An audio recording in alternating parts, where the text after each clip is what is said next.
सुप्रभात जैन साहब, स्वागत है आपका। फरमाएं सर।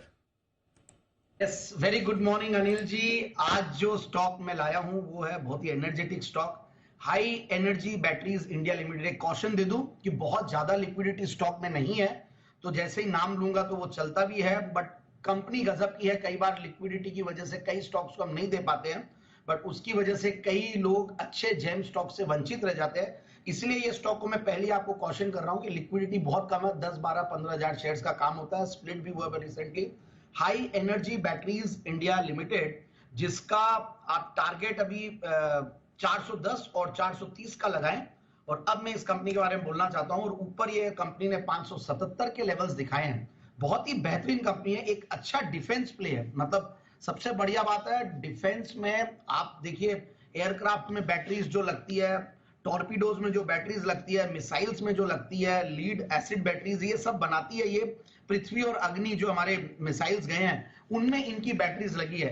तो इस तरीके का एक अच्छा डिफेंस प्ले है। बैटरीज का नाम आते हैं हमें ऑटो की याद आती है या नॉर्मल डोमेस्टिक कंजम्पशन की बैटरीज की याद आती है, बट ये कंपनी ने गजब की पेठ बनाई। एक अलग ही तरीके का इन्होंने बिजनेस मॉडल चुना है, और जो कि देखिए आप सिल्वर जिंक बैटरीज बनाती है और निकल कैडमियम सेल्स बनाती है, और मेजरली तो इनका सिल्वर जिंक बैटरीज से आता है। और अब ये है कि मार्केट शेयर बहुत मेजर है। मतलब ये कंपनी क्लेम करती है कि it is the sole supplier of silver zinc batteries to the Indian navy. Indian navy, defence और आर्मी के लिए मतलब जो ये लोग कर रहे हैं, तो गजब का एक वो अच्छा खासा 60% से ज्यादा का मार्केट शेयर इसमें ये लोग का है। तो इस तरीके के जब क्लाइंटेल रहते हैं गवर्नमेंट, और जिस तरीके का सरकार का डिफेंस पे बजट है, और हमने देखा कैसे डिफेंस स्टॉक्स काम कर रहे हैं, तो ये स्टॉक तो गजब करना ही आगे आने वाले दिनों में। और भारत डायनेमिक्स जैसा क्लाइंट है इनका, advance system lab, naval science and technology lab, ये सब इनके क्लाइंट्स है। और अच्छा खासा R&D पे भी कंपनी ने काम किया हुआ है। और बेस मेटल्स की प्राइसेस भी देखिए तो आप एक बार कंट्रोल में है, और स्प्लिट हुआ था जैसा मैंने बताया। ग्रुप कंपनीज भी देखिए, ग्रुप कंपनीज बताऊंगा तो और कॉन्फिडेंस आ जाएगा। शेषाशाही पेपर जो कि एज ओल्ड और बहुत ही स्ट्रॉन्ग पेडिग्री प्रोमोटर बैकग्राउंड वाली कंपनी पेपर स्टॉक पेपर्स में, और पोनी ईरोड शुगर्स, और दोनों को मैंने दिया। और ये तीसरा इसी ग्रुप का ये स्टॉक है जो कि जेम में क्वालिफाई कर रहा है। अब मैं थोड़े फंडामेंटल्स पे आता हूं, तो आप देखिए 15 के पी मल्टीपल पे स्टॉक चल रहा है। और डेट्स मैं बोलूंगा कि बहुत ज्यादा तो नहीं है, बट ठीक है 20 करोड़ का डेट्स है, जो कि बहुत ज्यादा नहीं मानूंगा मैं। और 35% का रिटर्न ऑन कैपिटल एम्प्लॉयड, 31% का रिटर्न ऑन इक्विटी। पिछले 3 साल में गजब का काम किया कंपनी ने। प्रॉफिट की क्या कर रही है 54%, और सेल्स की कैगर भी बहुत बढ़िया, यानी कि लोग ने मार्जिन्स पे बहुत अच्छा काम किया। Operating profit margins were very good.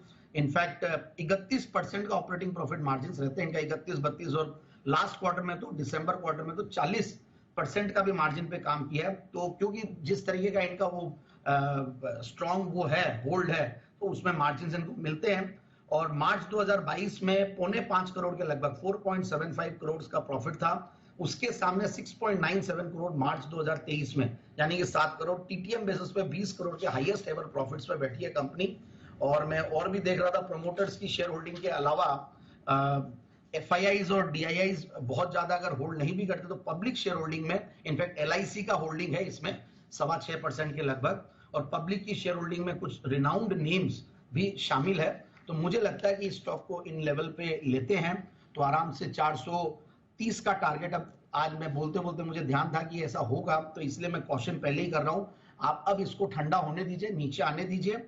अपने 200 डेमास के आसपास ये ट्रेड कर, अपने एवरेजेस के ऊपर भी आसपास ही ट्रेड करो। और ऊपर का लेवल वैसे 577 दिखाया हुआ है, तो थोड़ा ठंडा होने दीजिए। और बहुत ज्यादा भी बुरा हुआ तो कंपनी के साथ ये हुआ कि 300 रुपए के लेवल्स तक ये गया है जब भी मार्केट में पैनिक आया है।